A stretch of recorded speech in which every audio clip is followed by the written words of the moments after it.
We'd like to welcome you today to our webinar entitled Avoiding the 5 Pitfalls of Employee Recognition Programs. Thank you for joining us. My name is Joe Staples. I'm the Chief Marketing Officer for Motivosity, and Motivosity is a company that provides employee recognition software platform.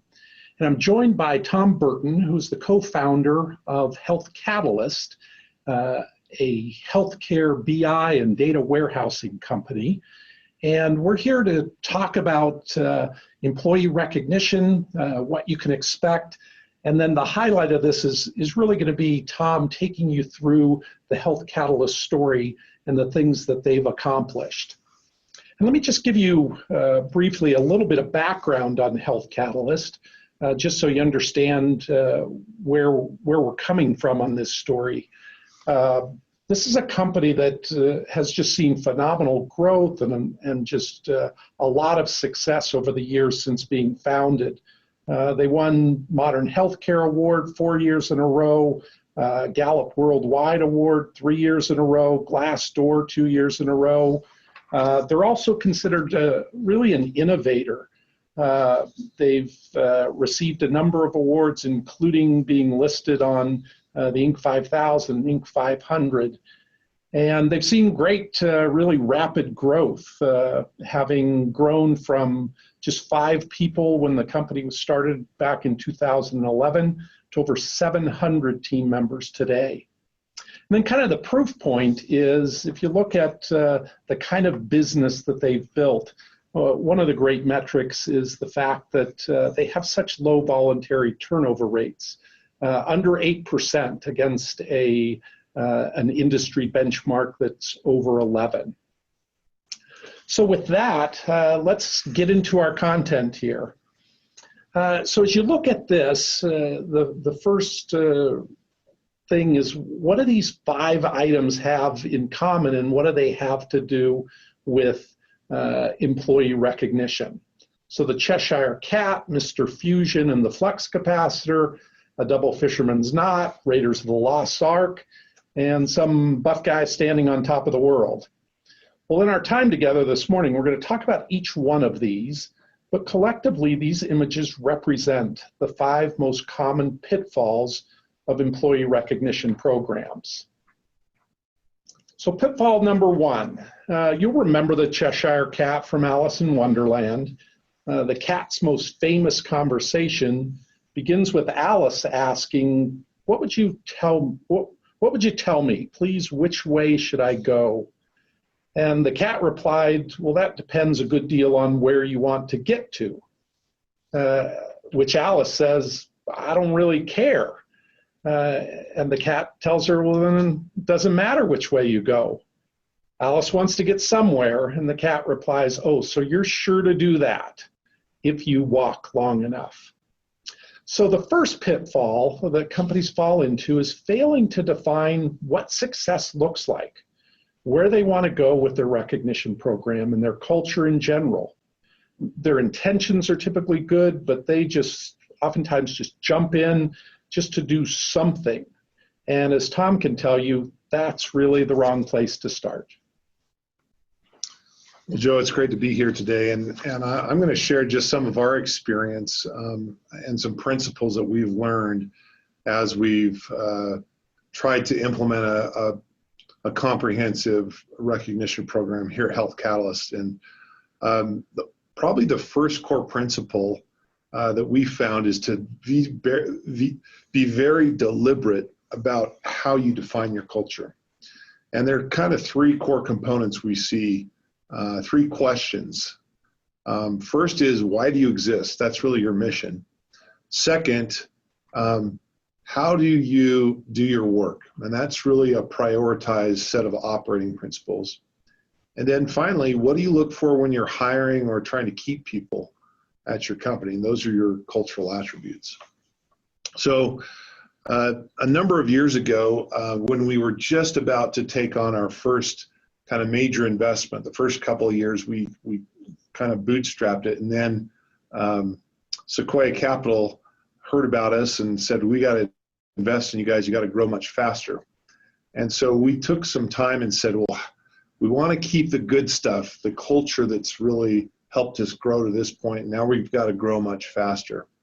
And so we took a little trip down to Disneyland, and we said, they have an amazing culture. They've done some great things. And we actually went on a behind the scenes tour of Disneyland, and you know, they have so many people that work in the parks, and they're always courteous. They're always just friendly, and you always feel like you're treated like a VIP. So how do they do that? And they took us on this tour and showed that they teach these core principles, and they have prioritized list of operating principles. And for Disney, it's first and foremost safety. Second, it's staying courteous. Third is putting on a good show, and fourth is efficiency. And they're prioritized in that order. So if a kid is standing up on a ride, they're not going to be worried about being courteous. They're going to, you know, yell and say, sit down so he doesn't get hurt. But if someone comes up and asks, you know, where's the restroom, they're not going to worry about that person's holding up the line. And so we came up with our own mission, our own operating principles, and our own cultural attributes. And this is what we came up with, and they've been so useful. So our mission, this is why we exist.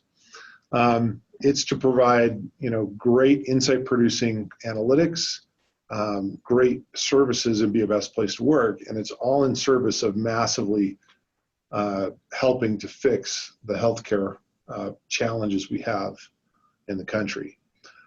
So we want to be that massive force for change and improving outcomes in healthcare. When we think about our operating principles, these are our prioritized operating principles. So number one is outcomes, second, ownership, third, pragmatic innovation, and fourth, transparency. And this is how we actually do our work. This is how we make trade-offs. And we prioritize first and foremost our customers being able, our hospital and clinic customers being able to make improvements for their patients. We put that ahead of maybe hitting our sales target for the end of the quarter. And we've had trade-offs like that where we've had to make a call. You know, if we really push this prospect hard, they'll sign. But to really have long-term impact, we need to get this chief medical officer on board with the strategy before we force it through. Let's get everybody on board. And so we prioritize, you know, a better long-term outcome versus that short-term focus for hitting our sales target for the quarter. That's just one example. So then we have our hiring formula, which is we look for people that are smart, hardworking, and humble. And we were deliberate about defining what does that mean. And so those are our kind of 4 operating principles and our 3 cultural attributes. And those are the 7 core components that help us achieve our mission. And so we were very deliberate about writing that down, and we took, you know, an offsite, a couple of days to really get everybody on the leadership team to share their thoughts. And then we implemented it company-wide, and we've, you know, kept that from the time we were 20, 30 people to now over 700 people.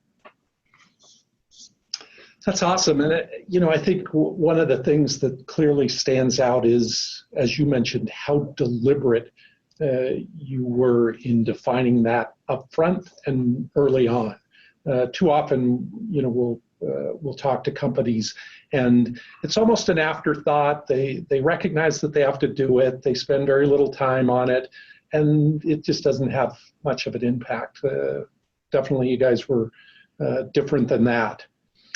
Before we go on to pitfall number 2, if I could just call your attention, if you hover your mouse, depending on how your screen is set up, either top of your screen or the bottom of your screen, it will reveal a set of controls, and Q&A is one of those.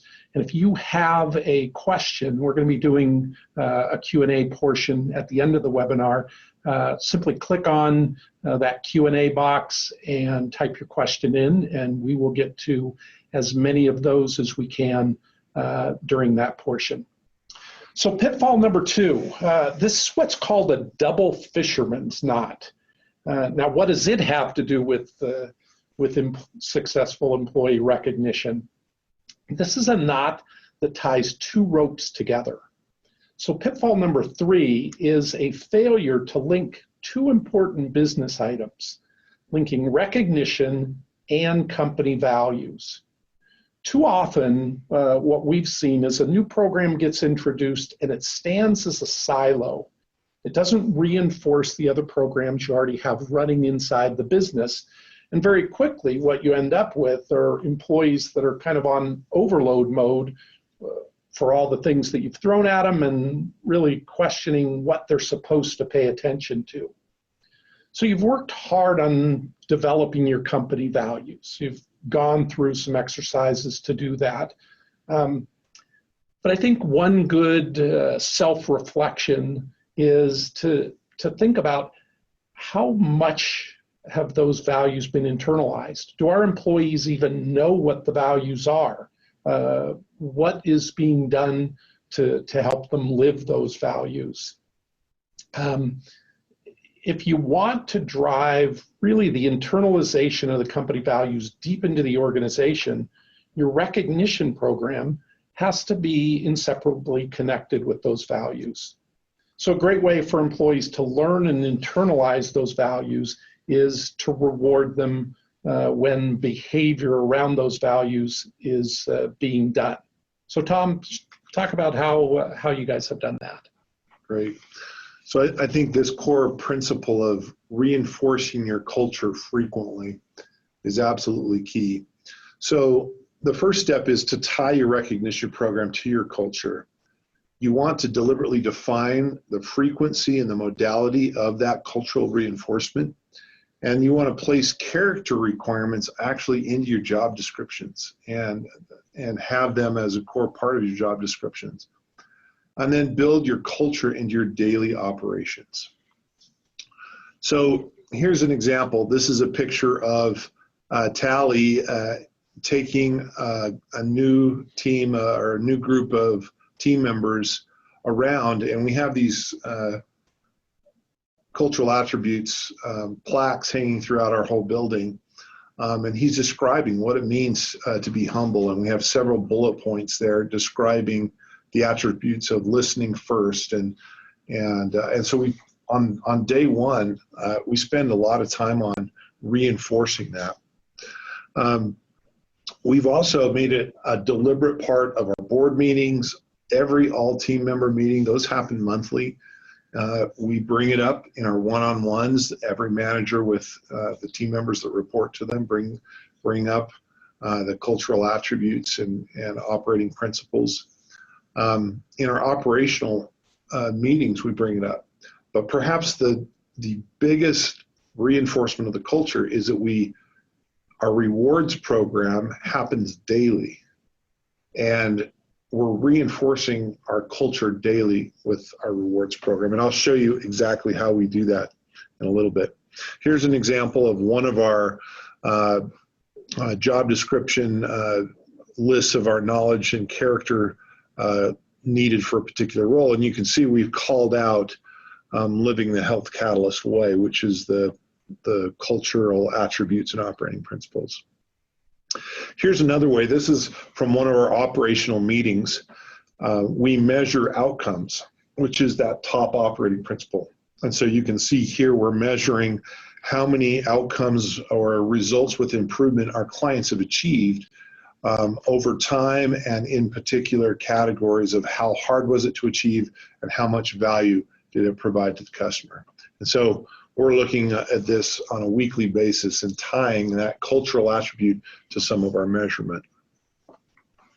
Okay. I think one of the other things that has always stood out to us at Motivosity about Health Catalyst is you don't take a single-threaded approach to emphasizing these values. As you showed, you use a lot of different methods, wall posters, accountability metrics, obviously the operationalizing of it. But I think that's certainly been key to part of the success that you've seen. Absolutely.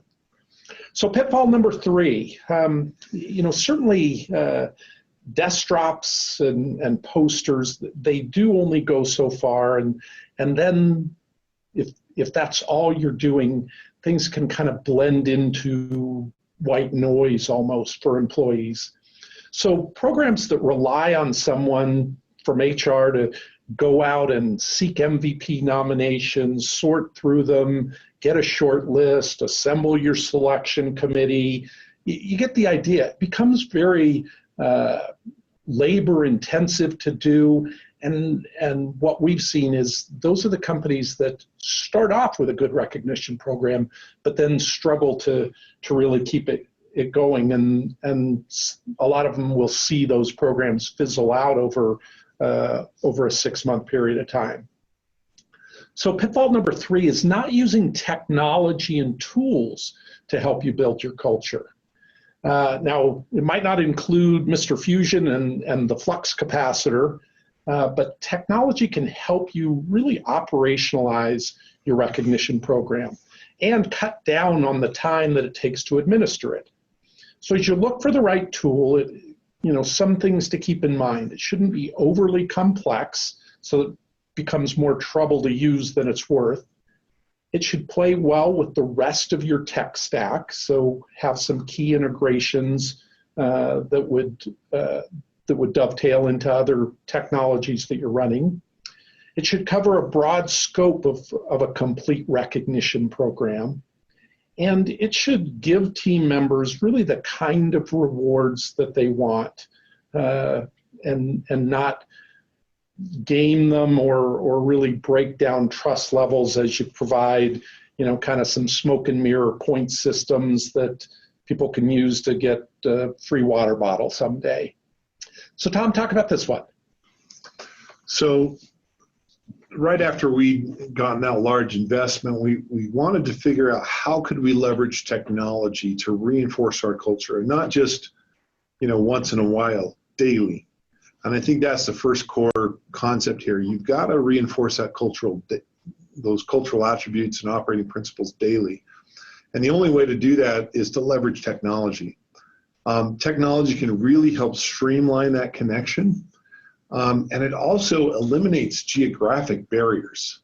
And so we went on this search, and that's when we came across Motivosity, and we started using Motivosity, and it's just been awesome. It was super easy to install and get up and running. And then as we've grown, it's just part of our normal onboarding process. So the way this works is every team member at Health Catalyst gets $10 every month to spend on recognizing their managers, peers, the people that report to them, anyone in the company. Now they can't spend it on themselves. So so what they do is when they see someone living one of our values, they'll shoot them a quick thank you with an associated $5 or $2 or whatever dollar amount they want. And so you're getting that. There are literally dozens of these happening in our company every single day. And there's no laborious process to get it approved. It's just automatic. Every month, every team member gets $10 to give for reinforcing when they see the culture being lived well. Now, managers and directors and VPs, they get larger amounts depending on the size of their responsibility. So, for example, I'm on the senior leadership team. I get $200. And so I can spread that more broadly. Some of our vice presidents get $50. Our managers get, $25. It goes on down. The nice thing is Motivosity made it super easy to design it how we wanted to, and we could set those thresholds wherever we wanted to. Let me just show you how it works. So if I had one of my team members, Sarah Proven here, she's our head of education, I would just type her name in, and then you can see up here, there are 8 different things I can select. I could write a quick note saying, hey, Sarah, thanks for your great work on building the education for the webinar last week. It went really well, and I think the team members really learned the principles you were teaching. So I could write that out, and then I could choose hardworking, or I could choose pragmatic innovation, whichever I felt she best demonstrated. And just to clarify, those values are specific. Yeah, those are the company? ones I just put over. So you, in the setup process, which literally only takes about 15 minutes, I type in those values, and then they're set for the company, and that's what people can select from. And so we chose our 4 operating principles, our 3 cultural attributes, and then we also have our wellness program tied into Motivosity. Nice. And so I can put $5 there, and then I hit submit, and it sends it, and it's in her Motivosity account, and then she can use that to buy anything she wants on Amazon, in the company store. It's not some point deal where I got to translate into dollars. It's real dollars, and she can spend those however she wants. She can also, we sponsor some charities, so she can contribute out to the charities. Yes. And so it's super easy, and it takes literally 2 minutes for me to write a quick thank you, tell which value I'm appreciative of them living, and then they get that instant feedback and reward. And then who sees that? So everybody in the company can see that. Now I can mark it private. You can see here I have a checkbox. I can mark it private if it's, maybe she was transparent in a really tough situation, and it was a private thing that I didn't want the whole company to know about. I could check that mark private, and then only she sees it. But usually you make it public, and there's kind of a feed. You can see just every few minutes the culture being reinforced by someone thanking someone else in the company for doing a great job, being hardworking, coming up with an innovative solution to a problem. Any one of our attributes, being transparent with someone, gets reinforced. That's awesome. I think just to reemphasize one thing that you brought up is this no approval needed. Right. We approved the framework as a leadership team and said every team member gets $10, managers get 25, directors 50. We approved that framework. Now, if they don't use all the money, they lose it. Mm-hmm. So you gotta, which motivates people. They're like, man, I want to, especially towards the end, this refreshes every month. Towards the end of the month, we see lots of things going back and forth because they know if they don't use it, it's kind of wasted.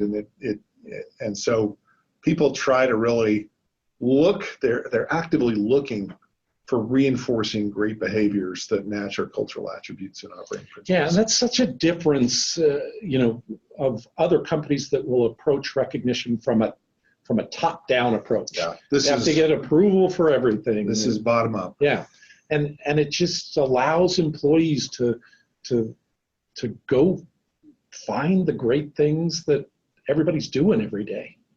It's terrific. I think the other thing that's interesting that surprises a lot of people is what those few dollars will mean. I mean, you can give somebody a couple dollars as a recognition, and on the surface you think, really? Will that motivate anybody? Well, it's the combination. I think what people care about the most is, hey, someone recognized that I'm living the cultural attributes. That means more than the $3 they got. But those $3 add up, and and that's kind of what keeps people in the system and engaged. Exactly. Yeah. But it is the recognition. It's the recognition that's the most meaningful. Yeah. And because it's so easy with the technology to do that, it gets used every single day, dozens and dozens of times a day. Terrific. Okay, let's go on to pitfall number 4. So hopefully you recognize this scene. Great movie, Raiders of the Lost Ark. And not to take away from any of the other great scenes of the movie, like Indy running from the boulder, or Marion's meltdown in the burning bar, or when Indy gets tossed into the pit full of snakes. But you'll remember this scene where Indy uses the sun hitting the jewel on the top of his staff to illuminate the answer to his quest. But you might not remember that there was a board that was filled with holes, and the staff had to go into the right hole, and the staff had to be the right length.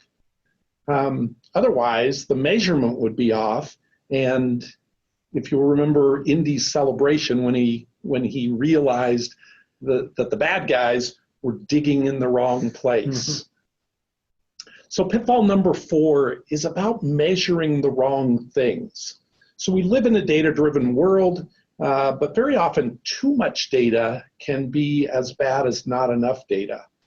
So what gets measured is what gets team members' attention.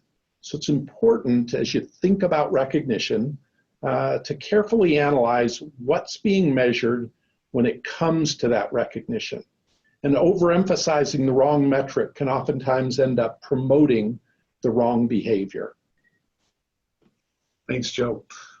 So we think about, so what are the right things to measure? And as you're thinking about how effective is your rewards program, we actually measure participation in cultural reinforcement. We evaluate which parts of our culture need more emphasis because we can see which are being rewarded the most or the least. And then we also can evaluate how different departments are collaborating with each other. So here's a principle we actually teach our clients. And this comes from Deming, who was kind of the guru of quality improvement theory. He said if we measure the right things about processes, we'll manage and improve those as a system. And we actually learn. If we measure something for accountability and we really overemphasize it, we start to get what we call sub-optimization, where maybe 5 things are important, but we're only measuring one of them, and so the other 4 get ignored. And then if you really overemphasize it, you get people gaming the system. You know, they'll make up the numbers or they'll cheat, and that's because you're emphasizing the number way too hard. So one of the things that we've really liked about Motivosity is it helps to reinforce the culture in a way that the measurement makes sense. So a story, Alina was our very first customer 10 years ago. And a number of years into our relationship with them, they were having a challenge of retaining really smart talent. We train them up, and then they became really valuable in the marketplace, and they would leave and go be the director of analytics at some competitor or across the country. And so Alina ended up smart sourcing their entire analytics department. About 60 people shifted from being Alina team members to being Health Catalyst team members. So that was a big change for them. And we were worried, how are they gonna, they didn't like sign up for this. They didn't say, oh, I wanna join Health Catalyst. How are they gonna transition? How do we make sure we're engaged and keeping them involved? And we used Motivosity as a tool to really measure that and reinforce the culture at Health Catalyst. And I'm really happy to say that that team that's now Health Catalyst team members embedded at Alina, they started out with much lower engagement scores. They're now the most engaged of all of the teams that we have. And I think one of the tools that helped us really reinforce that was Motivosity. Let me show you some of the things that we can actually measure in Motivosity. So if you look in the bottom right-hand corner, this is last year. We had 20,000 thank yous going back and forth, reinforcing our cultural attributes and operating principles. That's 93% participation across the company. So pretty significant. Every person, well, not every person, but 93% of people received some sort of reinforcement that they were living the culture. Now, the next one on the bottom left there, you can see which cultural areas by department are giving the most appreciation per direct report. And you can see that our G&A, our people team, they do it the best. But then you can see our other departments, how they reward their direct reports. And you can see, boy, we may need to work on our sales area. They're the lowest right now. And so that's an area we could maybe reinforce. And then you can see, and this screenshot was taken a while ago, of our 496 team members, we had 451 participate, and so 24 hadn't logged in yet. So that gives me, I'm the protector of our culture. I actually reach out to those folks and say, hey, I've noticed you're not participating in a recognition program, and I encourage them to sign up and start using it. And Tom, let's just go back to this one. What insight do you get out of seeing who's participating and kind of how the information flows from one department to another? Who's recognizing who? Yeah, I think I have a slide later that actually shows that. Okay. But we're able to evaluate, what cultural attribute are we struggling with the most? What department isn't interacting as much with another department? And you can see that in the data just from who's rewarding who's thanking who, and which cultural attributes do we struggle with the most. Awesome. I also saw something that maybe you didn't feel comfortable bragging about. I hope you don't mind me sharing this. But over time, the number of promoters for Health Catalyst, the number I saw grew by 37%. So people who would recommend that their friends work here. And your numbers are great. You guys do such a good job on this. Well, it's part of our core strategy. If we create a great environment for people to work and they enjoy working, they take better care of our customers, they want to stay, they bring their talented colleagues and say, hey, you got to work here. This is the best place I've ever worked. Yeah, awesome. Okay, that brings us to our last pitfall. And unfortunately, it has its roots in kind of a negative word, ego. We've touched on it a little bit earlier, but this really is the pitfall that happens when top-down thinking leaders get in the way of allowing amazing things to happen.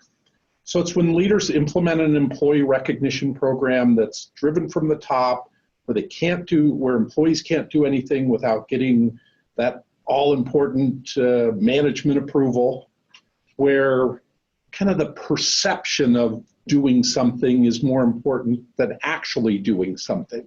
They just want to look good, not necessarily want to drive results.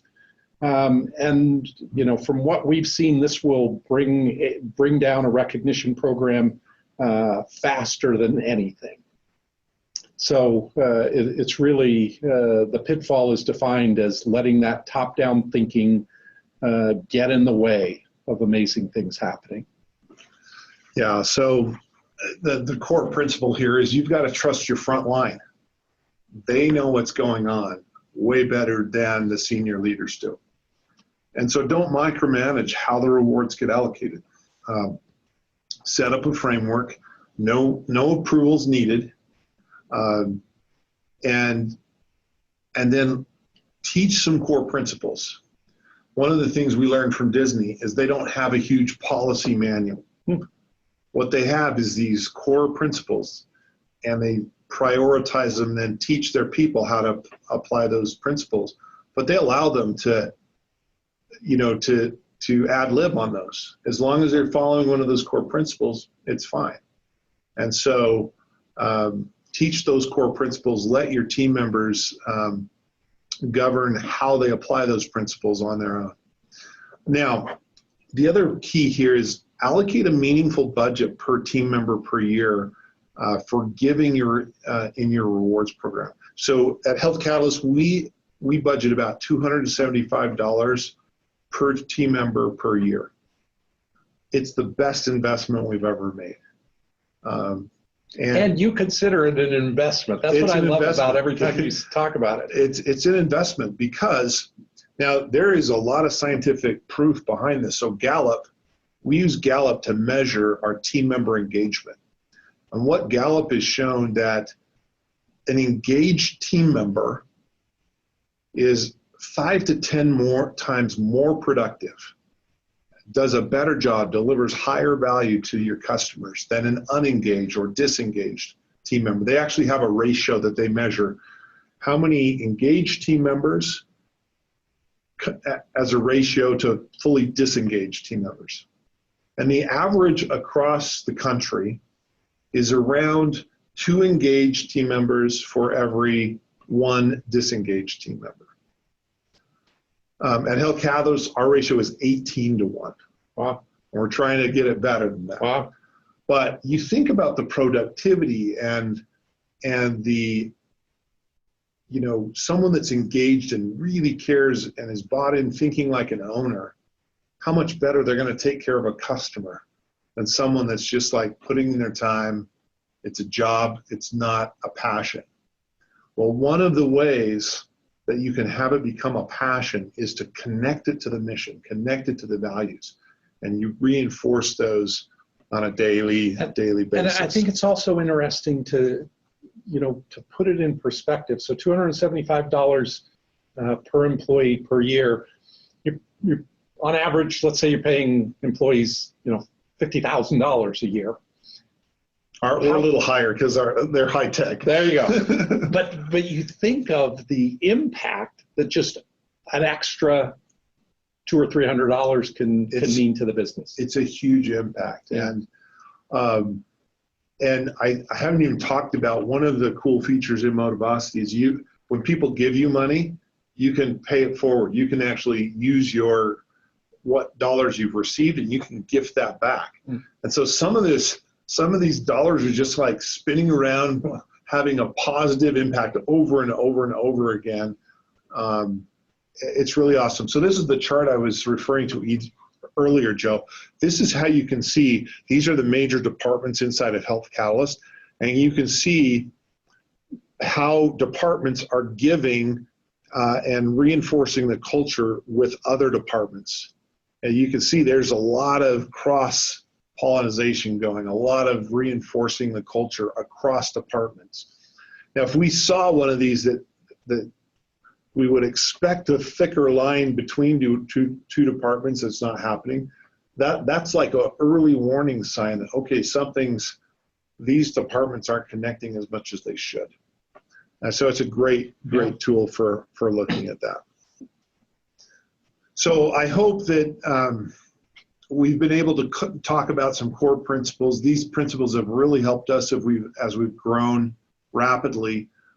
Just to review, we talked about deliberately defining your culture, about reinforcing your culture frequently, leveraging technology to do that, and we have been very grateful to Motivosity that and they've helped us a ton in that area. Measuring the right things and then trusting your front line. And I know that these 5 principles have dramatically helped Health Catalyst as we've grown to have a great rewards program that reinforces our culture and helps create a great place to work. What a great story and what a great business that you've built.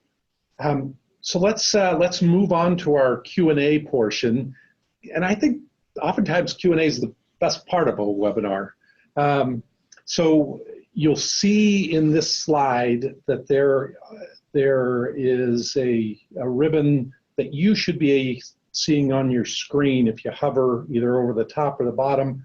And if you have questions that you would like to ask, just type the question in and we'll get to them. So let me just glance through some of these questions. One of the first one, a little bit of a logistics question. The webinar is being recorded and all of you will receive a link to that recording if you missed a portion of it, if you joined late, if you want to share it out with other people. Here's a good one, Tom.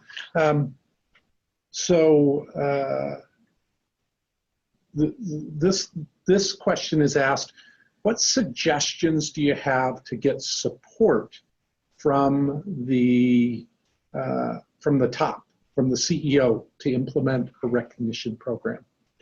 So CEOs and CFOs are sometimes the most skeptical of executive sponsors, and I think, leveraging the Gallup data that I mentioned earlier really helped turn it into, okay, this is a strategic investment, not just an expense.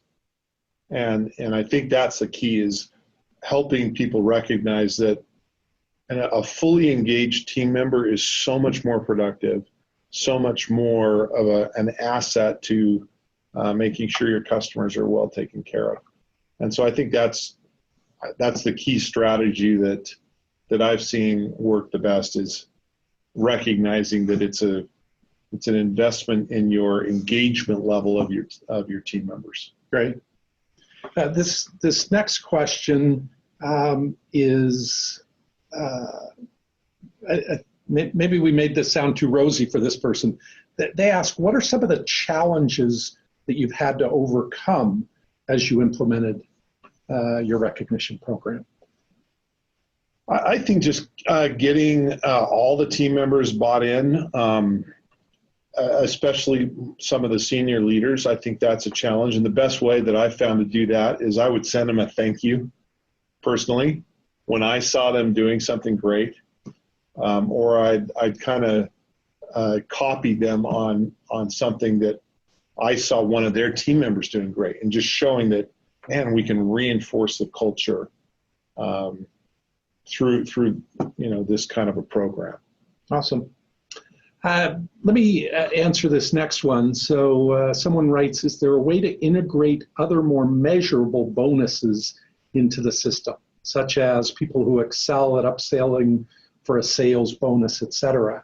So Motivosity has really three components to the recognition piece. One is the peer component that we spent most of the time talking about today, but there are also awards that you can set up. So a sales team, as an example, can put in there, the upseller award, and when somebody accomplishes it or hits a milestone with it, that can be awarded by a peer or a manager. There can be a specific dollar amount tied to that. There can be a specific badge that then follows that employee around on the system. So that is completely doable. And then the third component of recognition is around milestones. So people love to be recognized as they hit their 5-year mark or their 1-year mark with the company. Their birthdays are recognized. This makes it an easy way to make sure that that really just happens very seamlessly without much administrative overhead. Yeah, we do that. We have a 1, 2, 3, 5, 10-year reward that's automatically set up in Motivosity that just happens. We also do one for birthdays and annual renewal or their anniversary of their hire date. Right. Awesome. And then we use that badges feature too. So we designate certain leadership team members. We have, like a transformation award where someone's really made a significant difference in one of our clients, helping them massively improve an outcome. And so our chief clinical officer rewards that on a quarterly basis. But it's really easy to do, and you can set up as many of those badges as you want. All right. Yeah. Awesome. Next question. This one would be for you, Tom. How did you decide how much money to allocate for each level? So frontline, managers, directors, et cetera. So we actually tried a couple of different ways of doing this. Originally, we just did it by, the number of direct reports. A feature inside of Motivosity, you can just set a dollar amount per direct report. We found that didn't work quite as well because we have a lot of field managers where they're not the direct HR manager, but they're managing them kind of as a consultant on that particular project. So we ended up tying it more to their seniority, their title in the company. So we did it by director, vice president, senior vice president, et cetera. The dollar amount that we decided on, we actually met as a leadership team with our extended leadership team, basically all the vice presidents and above. And we said, we don't want to go overboard. We don't want this to be tens of thousands of dollars per team member. And I don't think it needs to be. Right. It's more, we tied it to, if you were to reward every team member that's on your team, if they did something great that month, how many either direct people do you manage or that you are directing their work? They may not be your HR responsibility, but you're directly involved in your work. And so we kind of guesstimated that, and then we've tweaked it over time. We used to just do $40 for directors, and we bumped that to $50 because we found that they were running out and they had great things to reward.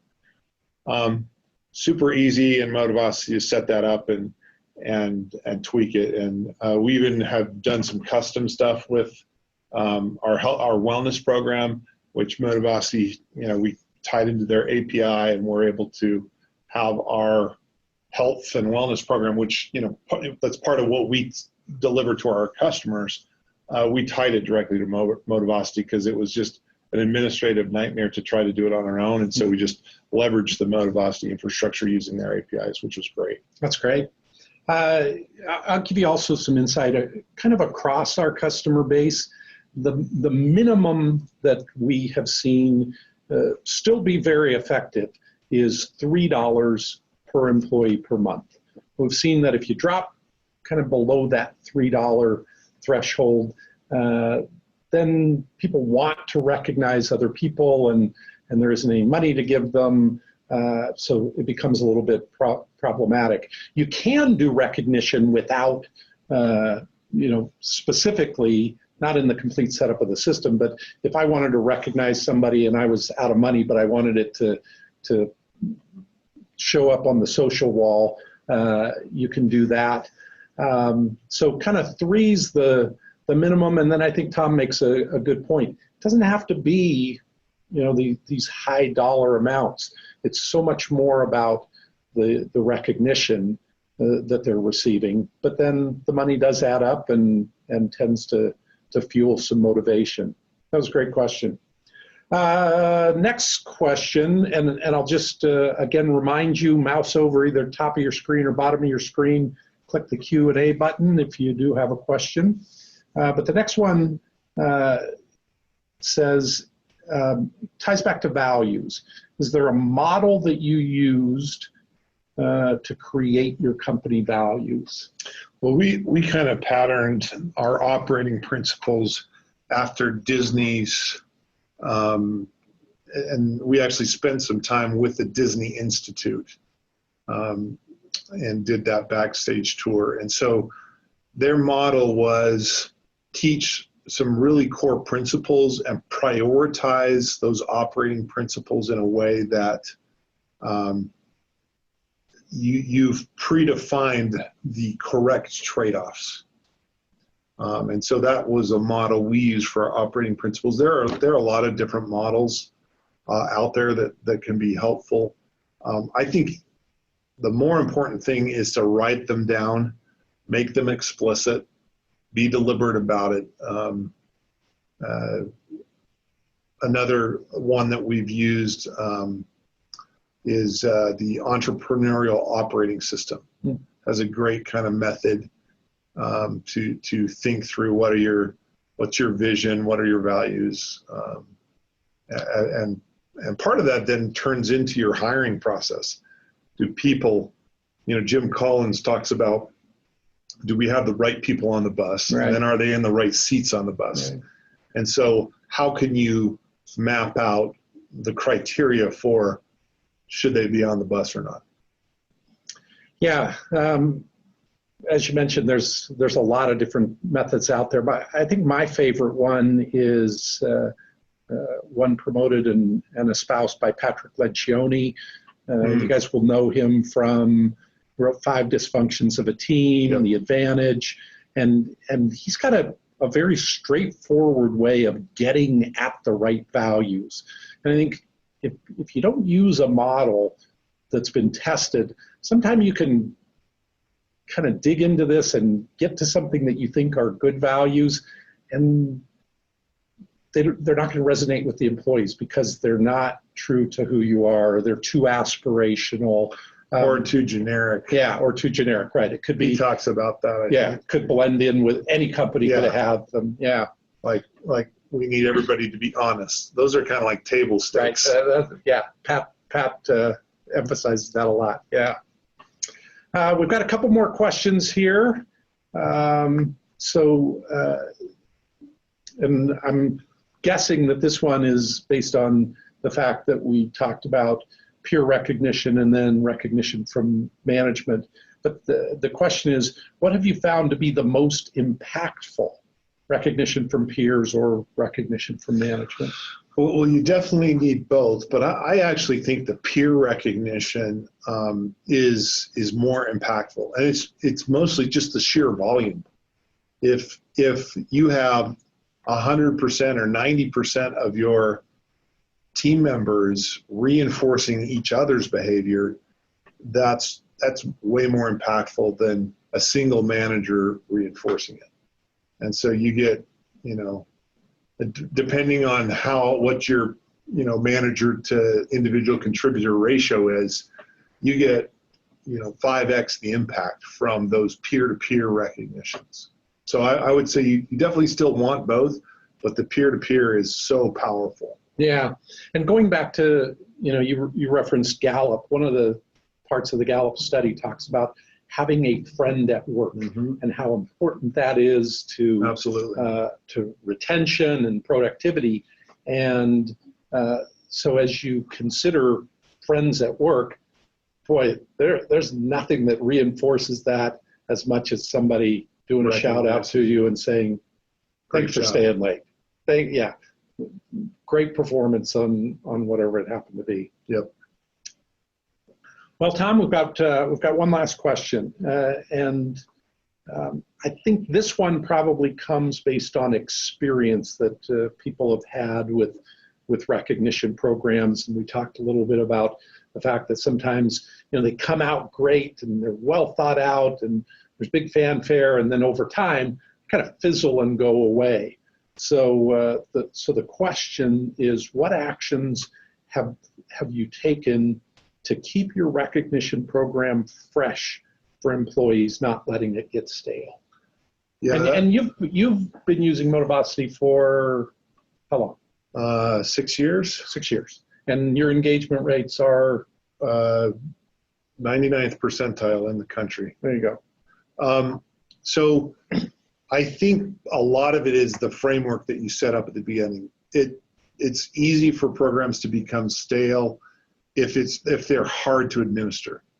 And I think that's one of the things we've loved about Motivosity is because it's so straightforward and easy to administer, and because we're constantly getting new, fresh recognitions of, really every day, people saying, man, you live this value well. It stays fresh because it's continually getting these great new stories of people living the values. So I think the key is not having a super burdensome, heavy administration, heavy program, but leveraging technology to make it happen, or it happens organically. If it's organic, it stays fresh on its own, and you don't have to put a lot of effort into we gotta get everybody remotated about submitting their nominations. Right. Figure out who we didn't give the award to last quarter. Yeah, we don't have to do any of that. Right. It's kind of like crowdsourced. Right. And that makes it sustainable over time. And like I said, we've been using it for 6 years. It's only grown in popularity over that time. Terrific.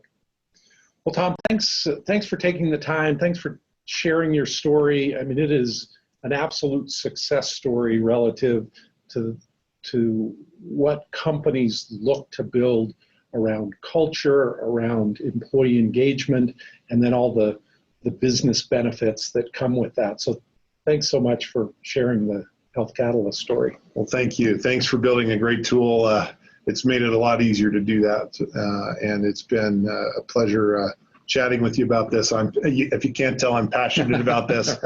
And I think it makes a big difference in how well your team members are engaged and how much then they can help your customers.